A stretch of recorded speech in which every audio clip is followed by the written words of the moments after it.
시편 8편 1절부터 9절까지 찾으시면 한 절씩 교독할 때 제가 먼저 시작하겠습니다.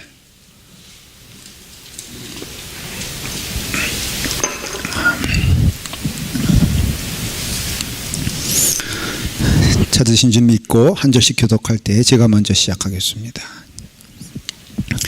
여호와 우리 주여, 주의 이름이 온 땅에 어찌 그리 아름다운지요. 주의 영광이 하늘을 덮었나이다. 주의 대적으로 말미암아 어린아이들과 젖먹이들의 입으로 권능을 세우시며 이는 원수들과 보복자들을 잠잠하게 하려 하심이니이다. 주의 손가락으로 만드신 주의 하늘과 주께서 베풀어 두신 달과 별들을 내가 보오니 사람이 무엇이기에 주께서 그를 생각하시며 인자가 무엇이기에 주께서 그를 돌보시나이까. 그를 하나님보다 조금 못하게 하시고 영화와 존귀로 관을 씌우셨나이다.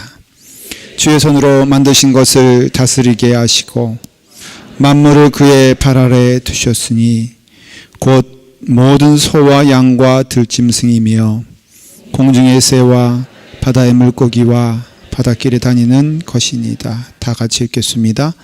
여호와 우리 주여, 주의 이름이 온 땅에 어찌 그리 아름다운지요. 아멘. 기도하겠습니다. 아버지 하나님, 주님의 은혜 안에서 하나님의 말씀 가운데 주의 이름이 온 땅에 선포되어지며 하나님의 은혜의 사랑이 우리를 향하여서 나를 향하여 주목하여 보시고 축복하여 주시고 은혜 가운데 이끌어 주심을 감사합니다. 아버지 하나님, 오늘도 귀한 주님의 자녀인 줄 믿습니다. 자녀들이 주님 전에 나와 주님께 예배할 때 주께서 한 손 한 손 붙잡아 주시옵시고 동일한 은혜를 우리 사랑하는 같은 예배를 드리는 우리 아동부, 유아부 또 중고등부 모든 학생들에게 임하게 하여 주시옵소서. 예수님의 이름으로 기도드리옵나이다. 아멘. 시편 8편은 그 다윗의 찬양시입니다. 그래서 여러분들 성경 오늘 읽은 말씀 보면은 거기 타이틀에 다윗의 시 이렇게 되어 있고 또 인도자를 따라 깃딧에 맞춘 노래라 그렇게 말하고 있습니다. 이 깃딧이란 말은 말 그대로는 기쁨의 노래 이런 뜻입니다. 이 깃딧은 뭐 정확한 것은 잘 모르나 악기 중에 하나일 것이다 그렇게 생각하고요. 또 깃딧은 그 블레셋 땅인 가드에서 온 언어이기 때문에 아마도 블레셋 사람들과 이스라엘 사람들이 같이 사용했던 그런 악기 아닐까. 근데 이 악기는 언제 주로 사용하냐면은 그 포도원의 포도를 수확하여 포도즙을 만드는 그 틀에서 포도의 즙이 나올 때 썼던 악기입니다. 우리로 말하면 뭐라고 할 수 있을까요? 농사철에 이렇게 농사를 이렇게 풍년이 되어서 탈곡을 하면은 뭘 가지고 이렇게 찬양을 하죠? 예? 꽹과리 가지고 하나요? 뭐 그런 거일 수 있습니다. 그래서 그런 거를 이제 그 성전 안으로 들어와서 찬양을 하는 아주 기쁜 노래다 하는 것이죠. 이거 누가 했느냐? 이거 다윗이 했다는 것입니다. 다윗은요, 늘 그의 삶을 통하여 하나 특징이 있는데 감사가 있다는 거예요. 감격이 있다는 거예요. 하나님께 대한 감격이 있어서 늘 찬양하기를 기뻐하고 즐거워했습니다. 여러분, 믿음의 사람은요, 찬양이 있습니다. 또 기쁨이 있고요. 또 감격이 늘 있습니다. 감사한 거예요. 그래서 오늘 말씀 보면은 사람이 무엇이기에 주께서 이렇게 인도하시며 신약으로 넘어오면은 범사에 하나님이 나에게를 인도하셔서 감사하다라는 것이죠. 얼마나 하나님께서 임재하셔서 우리 가운데 인도하십니까? 여기만 보더라도 참 은혜가 되는 것이 오늘 약간 그 제 얼굴에 그 조명이 좀 다르지 않습니까? 어떻습니까? 어둡지요? 왜 그런지 아세요? 하나님께서 그렇게 하셨어요. 제가 믿는 바로는. 왜냐면은 제가 오늘 사실 오면서 어저께 잠을 조금 못 잤습니다. 타임 뭐죠? 이게 있으면 안 될 거예요. 그래서 1시간 어떻게 잘못됐다고 제가 얼굴이 좀 화장이 안 받는 거예요, 오늘은. 그래서 푸석푸석했어요, 얼굴이. 4시 오면서 이거 민낯을 우리 교인들에게 보이면 안 된다 하는 생각을 하고 왔는데 뭐 잘 모르겠어요. 지금 방송하는 사람들이 지금 이걸 어떻게 했는지 뭐 아마 액시던틀리 전구가 나갈 수도 있겠죠. 그러나 결과적으로 보면은 하나님의 은혜요. 왜? 여러분들은 저의 민낯을 보지 아니하고 실루엣과 함께 신비함과 함께 은은한 음향이 있으니 이상하게 생각하지 마시고 하나님께서 우리를 살려주셨구나. 왜? 목사님의 민낯을 보면 얼마나 힘들 텐데 그래서 오늘 이것도 하나님께서 주신 은혜다. 뭐 이렇게 이해하면은 오늘 말씀에 딱 맞는 겁니다. 네. 다윗이 돌아보니까는 감격할 수밖에 없는 게 하나님께서 인도해 주심을 참 감사했어요. 사실 다윗이 이 시편 8편을 고백하게 된 것은 사무엘하 7장 8절에 보면요. 이 말씀이 있어요. 한번 들어보세요. 그러므로 이제 내 종 다윗에게 이와 같이 말하라. 만군의 여호와께서 이와 같이 말씀하시기를 내가 너를 목장 곧 양을 따르는 데에서 데려다가 내 백성 이스라엘의 주권자로 삼고 내가 가는 모든 곳에서 내가 너와 함께 있어 내 모든 원수를 내 앞에서 멸하였은즉 땅에서 위대한 자들의 이름같이 내 이름을 위대하게 만들어 주리라. 그래서 지금 이 자리에 있는 거예요. 다윗이 이 사무엘하 7장 부분은 어떤 내용이냐면은 자기는 이제 나라가 평정이 되고 제국이 확장이 돼서 모든 주변의 나라들이 조공을 바치는 그런 아주 강력한 이스라엘이 됐다. 그리고 또한 왕궁이 있어서 다윗은 이제는 아주 좋은 왕궁에서 정말 왕답게 생활하는 그때였어요. 근데 보니까는 하나님의 전이라고 할 수 있는 법궤가 있는 것은 텐트로 되어 있는 성막이었어요.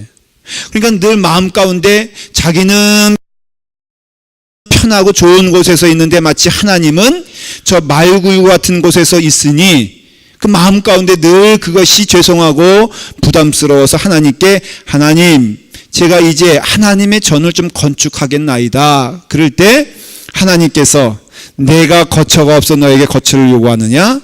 그런데 너의 마음은 참 귀하다.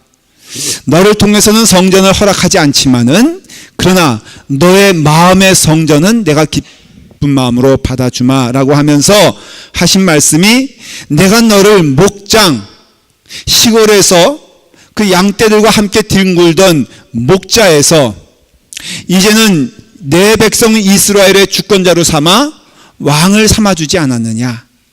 내가 그것을 너에게 약속했고 지금 너는 이 자리에 그 자리에 네가 있노라. 그럴 때 다윗은 너무너무 감격스러운 거예요. 하나님이 나의 길을 인도하여 주셔서 지금까지 오셨습니다. 근데 그 하나님은 창조주 하나님이시고 권세주 하나님이시고 능력의 하나님이시고 온 우주의 주인인 하나님이 나를 주목하여 보고 계시고 나의 이름을 기억하실 뿐 아니라 나의 길을 인도하시는 그 하나님이 오늘 나에게 오셔서 그런 축복을 베풀어 주시니 내가 감당할 길이 없나이다. 그러면서 사무엘하 7장 18절에 고백하는 다윗의 고백이 이 내용이에요. 다윗 왕이 여호와 앞에 들어가 앉아서 이르되 주 여호와여 나는 누구이오며 내 집은 무엇이기에 나를 여기까지 이르게 하셨나이까. 오늘 이 말씀 시편이에요. 사람이 무엇이기에 주께서 그를 생각하시며 인자가 무엇이기에 주께서 그를 돌보시나이까 고백하는 거예요. 사랑하는 여러분, 나는 누구입니까? 다윗의 고백은 분명합니다. 하나님의 은혜를 받은 자라는 것이에요. 하나님의 은혜를 받았기 때문에 그 그 인생은 귀한 것이고 이것은 축복된 인생이고 아름다운 인생이라는 스스로에 대해서 여러분 이것은 교만이 아니에요.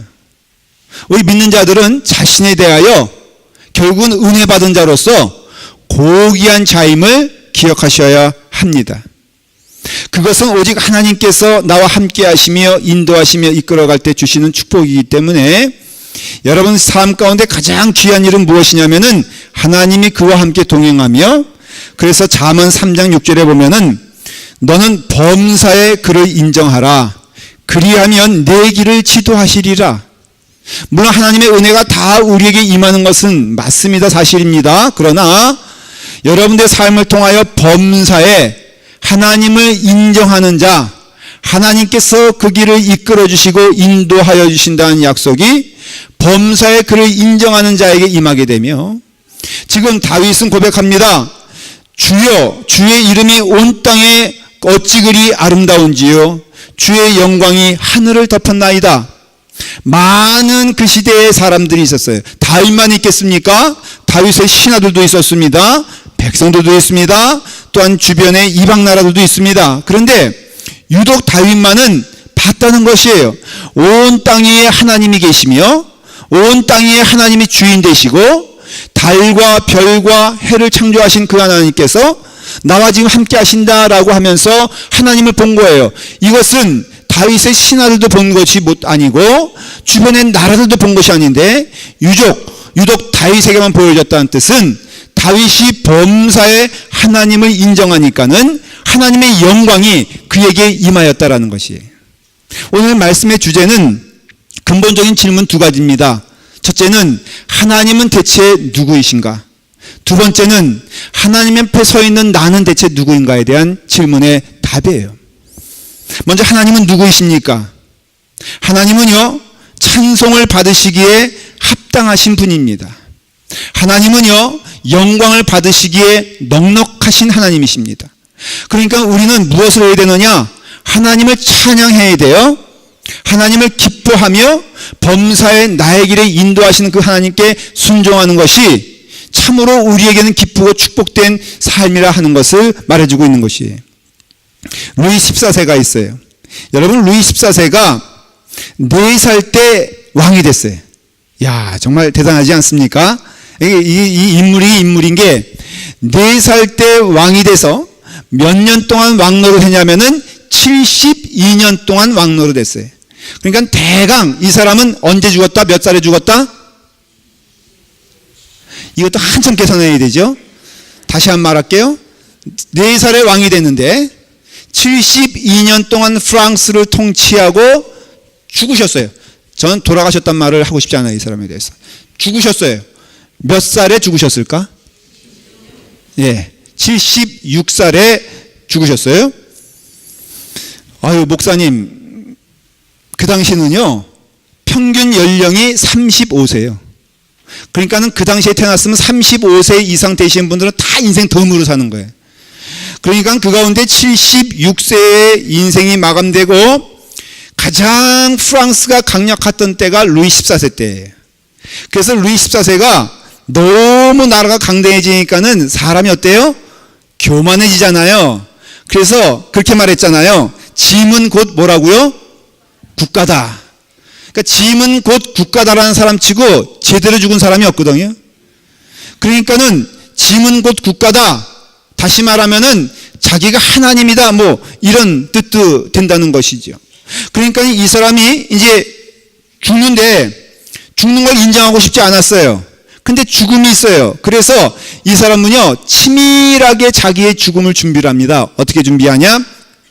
내 장례식은 노틀담 사원, 노틀담 성전에서 할 것. 그 당시 노틀담 그 사원은요, 성전은요, 온 파리 사람들이 다 들어갈 수 있는 10만 명이 넘는 규모의 성전이었어요. 거기서 내 장례식을 아주 성대하게 할 것. 그 다음에 마차는 보통 마차가 아니라 황금 마차를 준비할 것. 그리고 모든 백성들이 다 나와서 울어야 될 것. 그리고 무릎을 꿇고 예배를 드릴 것. 그 다음에 또 하나 마지막이 압권인데 성전의 그 예배당의 모든 촛불은 다 끄고 가운데에 딱 하나 촛불을 준비하는데 온갖 형형색색의 보석으로 장식을 할 것. 그리고 그 가운데 초만 남겨놓고 이제 장례가 시작이 되면은 그 초를 하나 딱 킬 것. 하나만 킬 것. 무슨 의미예요? 요것만이 빛이다 이거예요. 누가? 루이 14세가. 그러니까 이 사람은요, 장례를 많이 연구했어요. 그래서 이제 진짜로 이게 진행이 됩니다. 착착착착 진행이 되고, 모든 초는 꺼지고, 그 다음에 한 초만 남게 돼요. 온갖 보석으로 장식한 초를 제단 가운데 딱 놓고선 예배를 드리는데, 그 대주교 되시는 마실론이라는 신부가 이제 예배를 집전하기 위해서 뚜벅뚜벅 걸어오더니 이제 설교를 하기 위해서 이렇게 다녔습니다. 근데 가만히 그 마실론 신부가 서 있더니 갑자기 고개를 돌려가지고는 그 촛대로 가요. 가서는 그 초를 바라보다가 초를 꺼버립니다. 많은 사람들이 있었는데 숨죽이면서 그것을 봐요. 그러면서 이 신부님이 딱 한마디 합니다. Only God is great. 오직 하나님만 위대하시다 하면서 예배를 시작합니다. 루이 14세가 하나님이 아니라는 것이지요. 근데 놀라운 것은 Only God is great 하고 선포를 하는데 놀랍게도 모든 회중들이 다 아멘 하면서 동의를 합니다. 그 장례식은 쑥밭이 됐겠죠? 은혜롭지 않습니까? 모든 인간은 하나님 앞에 무릎을 꿇을 존재이고 모든 영혼은 하나님 앞에 머리를 숙여 경배해야 될 대상이라는 거예요. 오늘 1절 말씀 보니까 여호와 우리 주여 주의 이름이 온 땅에 어찌 그리 아름다운지요. 여호와라는 것은 무슨 뜻이냐면은 이거는 아무 때나 사용하지 않습니다. 구약에서만 딱 하나님을 지칭할 때 여호와라고. 여호와는 뭐냐면은 출애굽기 4장에 나오는 모세가 하나님의 이름을 뭐라고 할까요? 백성들에게 하나님을 어떻게 소개해야 될까요? 라고 그럴 때 그 하나님께서 하신 말씀이 뭐냐면은 I am who I am. 나는 스스로 있는 자다 말을 합니다. 그것을 축약시키면은 여호와의 히브리 발음 되는 거예요. 그러니까 여호와란 뜻은 I am who I am. 나는 스스로 있는 자다. 요한복음 8장 58절에 유대인들과 예수님께서 막 변론하시고 얘기하시면서 예수님 스스로 소개하는데 뭐라고 말씀하시냐면은 나는 어떠한 자냐? 아브라함이 나기 전에 스스로 있던 자라. 그러니까 이스라엘 사람들이 유대인들이 예수님을 죽이려고 돌로 쳐 죽이려고 막 돌을 듭니다. 왜 그런지 아십니까? 그때 예수님께서 하신 말씀이 나는 여호와라 그런 뜻이에요. 나는 아브라함이 있기 전에 온 천하에 있던 나이니 내가 곧 그이니라. 나는 여호와다. 그러니까는 여러분 여호와란 말은 딴 게 아니라 우리 주여 주님의 은혜 주님의 축복 가운데 그 주님은 누구냐면 여호와라. 여호와는 누구시냐? 해를 만드시고 달을 만드시고 별을 만드시며 온 땅의 모든 것들을 만드시고 우리를 하나님의 형상대로 만드신 그분이 누구시다? 하나님이시고 우리는 누구냐? 그분은 우리의 주인 되시고 우리는 그분의 종이 되시고 하나님은 우리의 모든 것 되시고 우리의 창조도 된다는 것이 바로 무슨 뜻이냐면은 여호와 하나님 그런 뜻이에요. 그러니까 주의 이름이 온 땅에 어찌 그리 아름다운지요. 주님의 위엄이 주님의 영광이 곳곳에 들어서 있어서 하나님의 영광을 볼 때마다 하나님의 임재를 경험하며 그 하나님께 머리 숙이는 우리가 복된 자다라고 고백하는 것이에요. 시편을 보면요 19편에 보면은 하늘이 하나님의 영광을 선포하고 궁창이 그의 손으로 하신 일을 나타내는도다. 날은 날에게 말하고 밤은 밤에게 지식을 전하니 언어도 없고 말씀도 없으며 들리는 소리도 없으나 그의 소리가 온 땅에 통하고 그의 말씀이 세상 끝까지 이르도다. 하나님이 해를 위하여 하늘에 장막을 베푸셨도다. 온 땅의 모든 천하는요 지금 하나님을 선포하고 있다는 것이 하나님을 자랑하고 있다는 것이 하나님을 기뻐하고 있다는 것입니다. 그러니까요, 주의 영광이 하늘이 온 땅을 덮는 것 같이 하나님의 영광이 하늘을 덮었다고 고백하고 있는 것이에요. 여러분, 우리가 한번 3절을 보면 말이에요. 이런 말씀이 있잖아요. 읽어볼게요.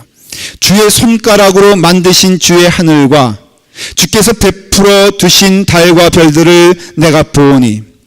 손가락으로 뭐를 만들었다? 해를 만들고, 손가락으로 달을 만들고, 손가락으로 별을 만들어 주셨다는 거예요. 이게 누구 눈에 보이냐면은 다윗의 눈에 보인다는 것이에요. 말씀드렸죠? 다윗의 눈에 보여도 다윗의 눈에 보이는 것이 어떤 사람에게는 보이지 않습니다. 그러니까는 이 다윗의 눈을 우리는 뭐라고 말하냐면은 은혜의 눈이라고 말하는 것이에요. 하나님을 사모하며 하나님을 바라보는 자는 하나님을 볼 수 있다는 것입니다. 여러분, 눈에 보이는 것만 보인다고 존재한다고 말할 수는 없습니다. 여러분, 이 땅의 모든 것들에 보이지 않는 것이라 할지라도 하나님의 역사는 있다는 것이죠. 1962년에 소련에서 유리 가가린이 이제 우주로 올라가지 않았습니까? 오수선을 타고 올라가니까는 한마디 딱 하잖아요. 야, 여기 와보니까는 되게 궁금한 게 있었는데 하나님이 있는 줄 알았더니 하나님이 안 계시다 말했어요. 그 다음에 얼마 후에 미국에서 최초로 글렌 중령이 달나라로 갔지 않습니까? 그때 그 달나라가 산 말이 무슨 말입니까? 보니까는 우주에 하나님의 영광이 가득 차 있다고 했어요. 그러니까 하나님께서는 별들을 세시고 하나님은 그 별들의 이름을 지으시고 하나님은 그 모든 것들의 주인 되시는데 그 하나님께서 우리를 주목하여 보셔서 작은 우리에게도 이름을 지어주시고 우리의 생명을 주시고 우리를 주목하여 보신다, 그 말씀입니다. 여러분, 달을 지으시고 별을 지으신 그 하나님께서 더 놀라운 것은 무엇이냐면은 바로 오늘 이 시간 우리를 주목하여 보시고 사람을 주목하여 보신다고 말씀하고 있다는 거예요. 한번 여러분 4절을 다 같이 읽도록 하겠습니다. 고백하는 마음으로 읽습니다. 자, 다 같이 읽습니다. 시작. 사람이 무엇이기에 주께서 그를 생각하시며 인자가 무엇이기에 주께서 그를 돌보시나이까. 여러분, 여기서 말하는 사람은 딴 사람이 아니에요. 바로 여러분과 저를 말하는 거예요. 저는 그렇게 믿어요. 이런 말입니다. 김도민이 무엇이기에 주께서 그 김도민을 생각하시며 김도민이 무엇이기에 주께서 그 김도민을 돌보시나이까. 여러분들이 저를 어떻게 볼지 몰라도 제가 이래봬도요, 하나님께서 돌보시는 자예요. 하나님께서 인도하시는 자고 하나님께서 축복하여 나의 길을 이끌어 주시고 돌보아 주시고 살펴보시고 인도하여 주신다는 것을 저는 믿어요. 여러분, 믿으시면 아멘 하시길 바랍니다. 남이라고 아멘 하지 않는데, 그래서 하나님께서는요, 우리를 어떠한 자로 만들어 주셨느냐? 바로 5절에 보니까는 이렇게 말씀하고 있어요. 그를 하나님보다 조금 못하게 하시고 영화와 존귀로 관을 씌우셨도다. 하나님보다 조금 못한 존재인 건 맞아요. 그렇지만 분명한 것은 이 땅에 살면서 하나님은 우리를 주목하여 보시기 때문에, 나를 주목하여 보시기 때문에 하나님은 나를 영화롭게 만드시고 나를 영광스럽게 만드시고 나를 아름답게 만들어 주셨다고 우리는 믿고 있는 것이에요. 저는 이렇게 믿어요. 하나님이 나를 바라보시는 시선이 있습니다. 그것은 근본적으로 어떤 시선이냐면은 사랑이에요. 사랑. 사랑은 여기 있으니 우리가 하나님을 사랑한 것이 아니에요. 하나님이 우리를 사랑하사 우리 죄를 속하기 위하여 화목제물로 그 아들을 보내셨습니다. 여러분, 예수 그리스도를 보내신 것도 사실은 누구 때문이냐면은 나를 사랑하시어 나를 주님의 자녀로 삼아주셔서 예수 그리스도를 보내주셨다고 약속해 주셨어요. 그만큼요, 여러분, 제가 이렇게 귀한 존재고 제가 아름다운 존재라는 것이에요. 하나님은요, 우리의 일거수일투족을 주목하여 보시고 또 때로는 간섭하시고 때로는 이끌어 주신 것을 성경은 말해주고 있어요. 시편 139편 2절에 주께서 내가 앉고 일어섬을 아시고 멀리서도 나의 생각을 밝히 하신다 그랬어요. 여러분, 여기서 앉고 일어섬은 내 인생이 조금 침잠할 때도 내 인생이 조금 좋을 때도 그 어느 때든지 회전하는 그림자 없이 하나님께서는 나의 길을 인도하시고 이끌어 주신다고 성경은 말하고 있는 것이에요. 여호와께서 너의 출입을 지금부터 영원까지 지키시리로다. 믿으세요, 여러분들? 하나님이 나의 출입을 지키신대요. 그래서 지금 이 자리에 제가 있는 거예요. 제가 지금까지 목사가 되기까지, 이 자리에 오기까지 생각해보면 시련도 꽤 있었습니다. 실패도 있었어요. 근데 분명한 것은 결국에는 여러분들을 만나게 하기 위해서 하나님께서 이 자리에 오게 하셨고, 제가 깨닫고 제가 고백하는 것은 하나님께서 나의 삶을 인도하셨기 때문에 가장 좋은 자리인 이 자리까지 오게 하셨다라는 것을 고백할 수밖에 없는 거예요. 그러니까 하나님이 너무너무 좋은 것입니다. 여러분, 출입이 뭐겠습니까? 아침에 나가면 저녁에 들어오는 것인데 이것을 하나님께서 다 안다는 거예요. 아유, 하나님이 우리 인구만 해도 70억이 넘고 지금, 그런데 나를 주목하여 볼 수가 있을까? 하나님은 아닌데 하나님의 우리의 성품으로서 우리가 많이 창조하지 않습니까? 기계들을 만들지 않습니까? 근데 여러분, 기계만 보더라도요, 우리의 상상과 우리의 머리의 동의 없이 넘어가는 일들이 참 많이 있어요. 예를 들어 말하면은 인공위성이 있어요. 여러분, 인공위성 본 적 있어요, 없어요? 없죠? 네. 근데 인공위성은 여러분들 보시는 거 알고 계십니까? 제가 처음으로 알았어요. 뉴욕의 맨하탄에 골프공이 하나 있으면 이거를 인공위성은 볼 수 있다는 것이. 우리식으로 말하면은 여러분들 코를 성형했는지 안 했는지 인공위성은 볼 수 있다는 것이에요. 여러분, 눈썹을 찝었는지 안 찝었는지 인공위성은 볼 수 있다는 것. 상상이 되십니까? 여러분, 인공위성도 볼 수 있다면은 왜 하나님께서 못 보시겠습니까? 인공위성도 땅에 떨어진 조그만 공도 보는데 왜 하나님은 못 보시겠냐 하는 것입니다. 여러분, 우리가 듣는데 우리의 귀를 넘어선다고 안 들리는 것입니까? 실제로요, 여러분들이 휴대폰을 가지고 이제 누구와 대화를 하는데 몇 가지만 이런 대화를 하시면은, 예를 들어 말하면은 내가 죽고 싶어, 킬이라는 단어가 들어가고, 내가 요즘 자꾸 누구를 때리고 싶고 망가뜨리고 싶은 마음이 있어, 폭력을 얘기하고, 거기에 요즘 오바마 대통령이 이러면 세 단어가 딱 들어가면요, 누굴 죽이고 싶다, 그 다음에 오바마가 들어가고, 그러면요, 여러분 FBI에서 여러분들이 말하는 전화 하나를 다 알고 있는 거 알아요, 몰라요? 몰랐죠? 이거 진짜래요. 아니면 할 수 없고.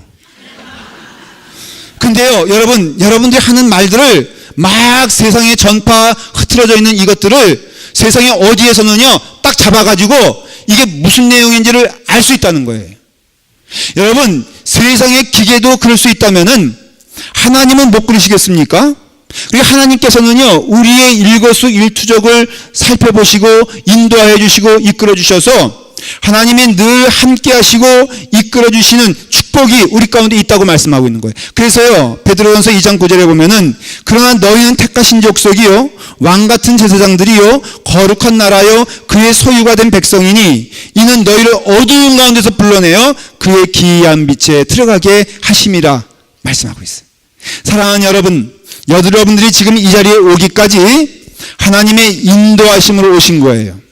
여러분들이 느끼던 느끼지 않던 여러분들이 이 자리에 있는 것은 하나님의 인도하심이에요. 하나님께서 한순간도, 내 과거도 마찬가지예요, 내 삶을 통하여 하나님께서 역사해 주시고 인도해 주셨기 때문에 지금 이 자리에 온 것임을 성경은 말하고 있다는 것이에요. 그럼으로써 인간은 어떻게 살아야 되느냐? 다윗과 같은 삶을 살아야 돼요.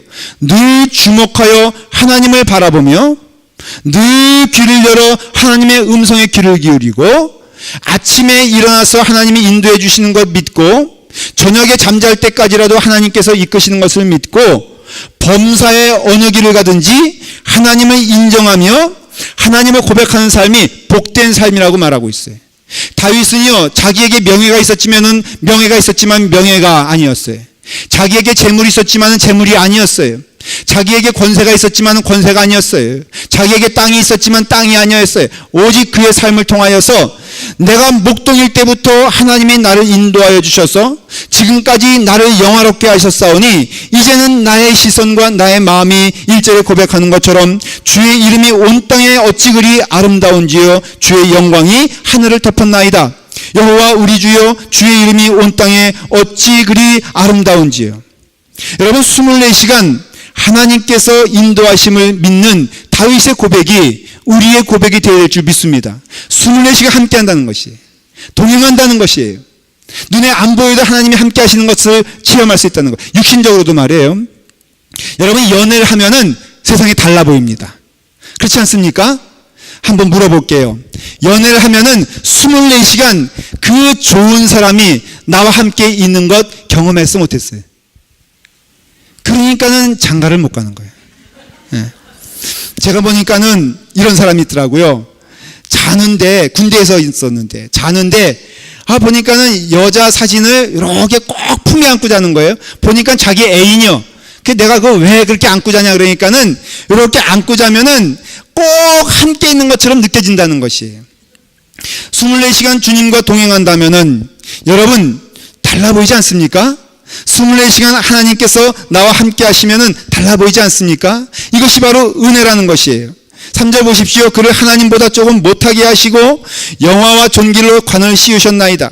모든 은혜 가운데 하나님께서 주시는 음성을 24시간 들었던 다윗은 늘 감사했던 거예요. 그러니까는 여러분 보십시오. 다윗은요 별을 보니까 거기 하나님이 계신 거예요. 달을 보니까 하나님이 계신 거예요.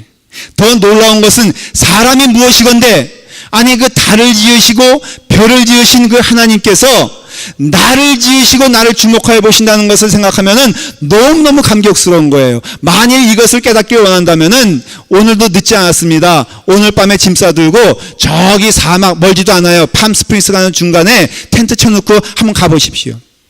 제가 한 번은 기도원에 기도할 일이 있어가지고 저기 엘리자베스 레이크 그 5번 프리웨이에 가는 곳에 기도원이 있어서 간 적이 있어요. 아주 캄캄한 밤에 한번 제가 밤에 밖을 나가 본 적이 있습니다. 너무너무 놀랐어요. 하늘에는요 은하수가 막 떨어지고 말이에요.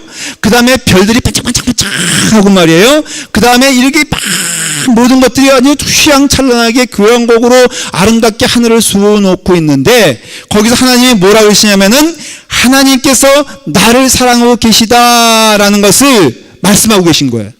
깜짝 놀랐어요. 그때 하나님께서 김도민이란 이름을 기억하신 걸 처음 알았어요.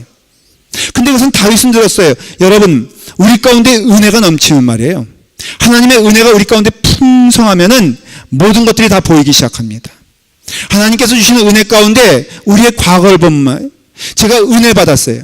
은혜 받은 다음에 가만히 나의 과거를 보니까는 하나님이 한 번도 나를 과거 속에서 멈춘 적이 없다는 것을 깨닫게 되었어요.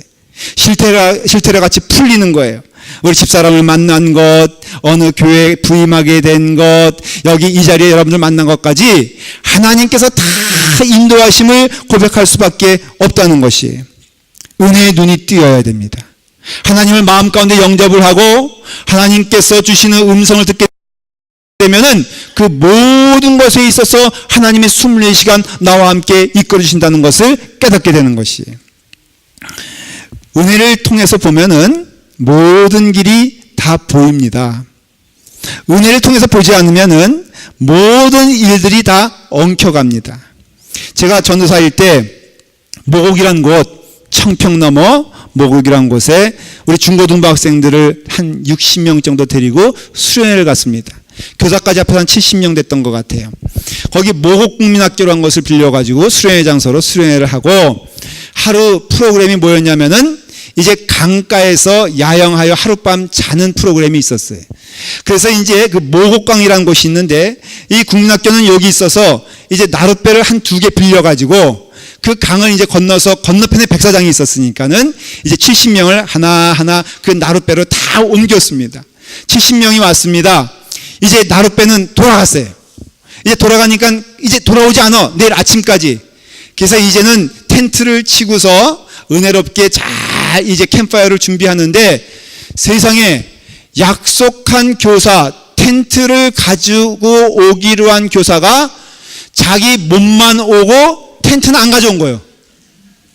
그러니까 70명과 저가 교사들과 함께 있는데 사건은 어떻게 되냐면은 텐트를 가져와야 텐트 치고 자는데 텐트는 학교에 있고 그럼 자기도 오지 말아야지.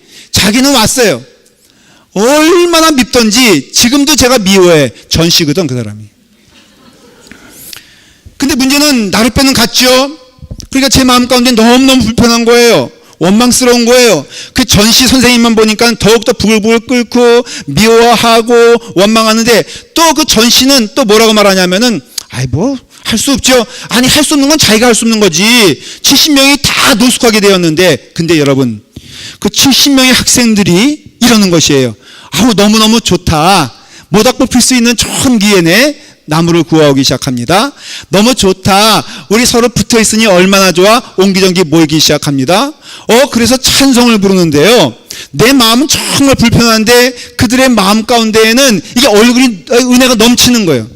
그래서 왜 그럴까? 같은 일을 보는데 나는 지금 아주 염려스럽고 불만스럽고 아주 그냥 화가 잔뜩 났는데 왜 그럴까 했더니 그만 전날 우리 아이들은 기도하고 나는 너무 피곤하다고 잤던 거예요. 그래 그 다음날 결과적으로는 나에게는 하나님이 안 계시고 은혜 받고 충만한 저희들에게는 하나님의 은혜가 넘쳐서 은혜 넘치니까 뭐가 보여요? 은혜 넘치면 은혜가 보입니다. 불만이 넘치면 뭐가 보여요? 불만이 넘칩니다.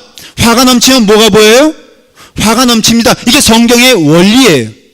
그러니까는 그 아이들은 왜 전혀 오히려 나를 붙잡고선 아니 전사님 무슨 일을 이렇게 하시는 거예요? 이렇게 하시면 우린 다 추워 떨면서 이거 죽게 되었는데 이게 아니라 오히려 그들이 모닥불을 피고 기타 치면서 찬송하고 잘됐네 처리할 수 있으니까는 열심히 찬양하며 은혜 받는 가운데 왜 나는 그렇지 않은가? 나는 은혜 받지 못했어요. 은혜 받으니까요 보이는 거예요. 여러분 은혜의 눈으로 보면은 은혜가 됩니다. 제가 한 번은 아주 신기한 경험을 했어요. 몇 주 전에 목사님 얼굴이 참 은혜롭습니다. 그러는 거예요. 그 다음에 더 해가지고 목사님은 어떻게 잘생겼어요? 그러는 거예요. 근데 사실은 제가 그때 좀 당황했던 것이 내가 약간 화가 났었거든. 내 얼굴이 내가 아는데 그렇게 은혜 받고 칭찬 들을 만한 얼굴이 아니었다는 거 누가 인정해요? 내가 인정하는 거예요. 그런데 보니까는 그 사람은 목사님이 너무 은혜롭다는 거예요. 그래서 제가 곰곰이 하루 종일 목사님은 은혜로워요? 목사님은 은혜로워요? 여러분 그것을 묵상하면서 깨달은 게 있어요. 나는 스스로 은혜롭지 않은데 그 사람이 은혜로우니까는 그 사람 눈에는 나조차도 은혜롭게 보이는구나. 그러니까 우리 다윗의 고백처럼 주의 이름이 온 땅에 어찌 그리 아름다운, 솔직히 아름답겠습니까? 다윗은요 신하들 다스려야죠, 나라 다스려야죠, 여러 가지 일들을 경험해야 되죠, 또 대적들이 있죠, 이방의 나라들과 싸움을 해야 되죠. 얼마나 고달프고 힘든 삶입니까 사실. 그렇지만 다윗은 그 어느 때든지 그의 삶을 통하여 고백되어지는 것, 온 천하가 어찌 그리 아름다운지요, 주의 이름의 영광이 온 땅에 가득 차 있으니 얼마나 감사한지요. 정말로 기쁘고 즐거운 일이 내 가운데 많이 있다는 거예요. 비록 내가 땀 흘리는 순간이라도 하나님의 영광을 볼 수 있으니 은혜 위에 은혜로다라는 것이에요. 제가 목회하면서 때로는 힘들 때가 있었어요. 사람을 주목하여 보면요 참 결과가 힘듭니다. 그래서 주목하여 보니까는 힘들죠. 육신의 마음으로 보니까는 육신의 결과가 나옵니다. 원망이 나오고요, 불만이 나오고요, 불평이 나오고요. 그 다음에 저 사람은 왜 나를 이렇게 적대하는가라는 그런 분노의 마음이 나오기 시작했습니다. 그래서 힘들었어요. 그래서 제가 목회하면서 그럴 때면 어디 갔냐면은 산속에 갔습니다. 가서 기도합니다. 기도하면요 그렇게 좋을 수가 없어. 하여간요 목회하면서 제일 좋은 건 사람 안 보는 거예요. 오죽하면은 어느 목사님은 월요일이 너무너무 좋다는 거예요. 왜 좋냐 그랬더니 교인 안 봐서 너무너무 좋다는 거예요. 이럴 땐 웃어야 되는데. 그래서 하나님과 대화하니까 너무 좋아요. 산 위에 가서 기도하니까 너무 좋아요. 근데 문제는 이 산 아래로 내려오면 지치는 거예요. 그래서 내려오다 보니까는 산 위를 그리워합니다. 매번 그런 생활을 하다 보니까는 이게 목회를 빨리 그만두고 그냥 산 위에서 살았으면 좋겠다라는 마음이 들었어요. 근데 제 마음 가운데 그러면서 깨닫게 된 것이 뭐냐면은, 아니 하나님이 계시다면은 왜 하나님은 산 위에만 있으신가? 왜 산 밑에는 하나님이 안 계신가? 하나님이 계시다면은 24시간 하나님이 나와 함께 하여야 되는 것이 아닌가라는 깨닫는 순간 제가 놀라운 은혜를 체험하게 됐는데, 하나님의 은혜로 보니까는 모든 게 하나님이 보이더라 이거예요. 여러분, 사람의 문제가 아니에요.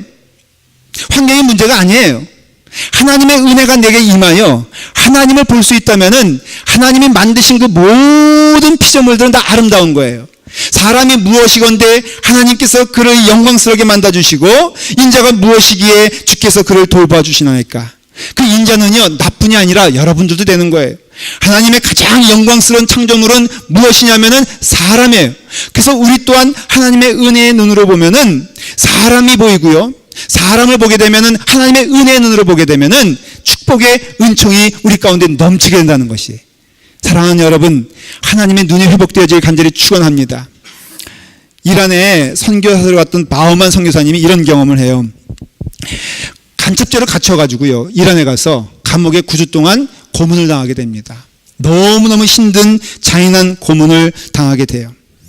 그래서 하나님께 기도합니다. 하나님, 빨리 이 고통에서 저를 제하여 주시옵소서. 근데 하나님께서 이렇게 말씀하시는 거예요. 바우만아, 내가 이 너를 고문하는 이 사람들을 어떻게 생각하는지 한번 나에게 물어보렴. 하나님도 물어보고 싶지 않아요. 지금 저는 너무 다급하니까 빨리 하나님 꺼내주세요. 아니, 한 번만이라도 너는 지금 너에게 고문하는 저 사람들을 하나님이 나는 어떻게 생각하는지 한번 꼭 물어봐라. 마지못해서 그는 하나님께 물어봅니다. 하나님, 제게 말씀해 주시옵소서. 이 사람들을 지금 하나님은 어떻게 생각합니까? 하나님께서 말씀해, 저를 위해서 기도해 줘라. 그래서 이 바우만이 깨닫고 기도하기 시작합니다. 고문이 계속됩니다. 어려움이 있습니다. 그럼에도 불구하고 그는 끊임없이 하나님, 이 영혼들을 사랑하여 주시옵소서, 이 영혼들을 지켜주시옵소서 라고 기도하기 시작했습니다. 근데 얼마가 지났는데 감방에 들어와서 이렇게 쓰러져 있는데 밖에 간수들이 하는 얘기를 언뜻 듣게 됐어요. 근데 간수들이 이렇게 말하는 겁니다. 나는 기독교인들을 이해할 수가 없어. 그들은 매를 맞고 죽는다는 거 알면서도 왜 자꾸 오는가? 그리고 또 더 이상한 것은 우리가 그들을 죽이려고 하는데 왜 그들은 우리를 위해서 기도해 주는가라는 대화를 듣는 거예요. 알고 보니까는 이 감옥에 도청장치를 해놔가지고 이 바우맨이 있는 감옥에 그들이 딱 바우맨이 무슨 소리 하는지 들을 수 있게끔 해놨는데 바우만이 끊임없이 기도하는 것을 들은 거예요. 더 놀라운 것은 그들이 이렇게 얘기를 합니다. 다른 간수가 이런 얘기를 해요. 나는 기독교인들이 무엇을 믿고 있는지 좀 알아. 전에 한번 들은 적이 있어 하면서 결국에는 4명의 간수 가운데 3명이 예수 그리스도를 영접하게 됩니다. 그러면서 바우맨이 이제 재판장 앞에 섰습니다. 이 사람은 틀림없이 사형이에요. 사형이기 때문에 사형을 언도하는 것으로 끝나는데, 그런데 그 마지막 사형 판결을 받는 재판장에서 재판장이 그 자리에서 내려오더니 바우맨을 안습니다. 그리고 당신은 무죄입니다 라고 하고 그를 감옥에서 내보내줍니다. 사랑하는 여러분, 24시간 하나님이 나와 함께 하심을 믿고 내 삶을 통해 역사하심을 믿는다면, 첫째, 나의 과거가 믿음의 눈으로 보면 보일 것입니다. 하나님이 나의 과거를 인도하여 주셔서 지금까지 이끌어 주신 것을 저는 믿습니다. 그렇기 때문에 오늘 이 시간도 하나님께서 이끌어 주실 것을 믿고 나의 미래 또한 하나님께서 동행하신 것을 믿기 때문에 할렐루야, 아멘. 온 천지에 함께 하신 하나님께서 오늘 이 시간에 우리와 함께 하시기 때문에 우리와 동행하신 하나님을 찬양하는 여러분 되길 간절히 축원합니다. 기도하겠습니다. 아버지 하나님, 예수 그리스도를 만나면은 세상이 달라 보입니다. 아버지 하나님을 만나면은 온 천하를 지으신 하나님께서 오늘 이 시간에 우리와 함께 하시고 인도하여 주시는 줄 믿습니다. 그 하나님을 입술로 찬양하며 그 하나님을 하나님께서 주시는 은혜 가운데 주시는 축복으로 기뻐하며 즐거워하며 감사합니다. 은혜 받은 자가 되어서 하나님의 은혜 안에서 24시간 늘 하나님이 함께 하심을 믿으며 동행하는 믿음의 성도들 될 수 있도록 이끌어 주시옵소서. 예수님의 이름으로 기도드리옵나이다. 아멘.